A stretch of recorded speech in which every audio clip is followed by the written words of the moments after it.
రౌండ్ల collar neck cutting చూద్దామా ఒకసారి. నేను షోల్డర్ దగ్గర 3 ఇంచెస్ తీసుకున్నాను.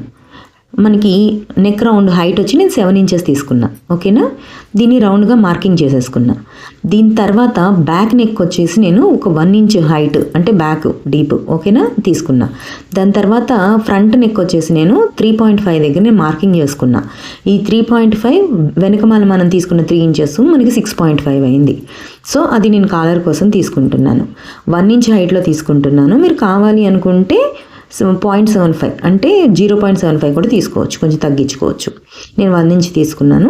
ఇక్కడ మనకి లాస్ట్కి ఒక 2 ఇంచెస్ లోపలికి పెట్టుకుని క్రాస్గా ఇట్లా నేను పెట్టినట్టు గీసుకోండి. ఆన్ఫోల్డ్ చేసిన పేపర్ నేను తీసుకున్నాను, ఎందుకంటే నెక్ మనం 2 సైడ్స్ కావాలి కదా, సో అందుకోసం.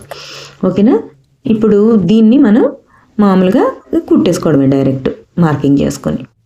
పేపర్కి మనకి ఖర్చు అవసరం లేదు, కానీ ఫ్యాబ్రిక్ కట్ చేసేటప్పుడు మాత్రం ఖర్చుకు తీసుకోండి.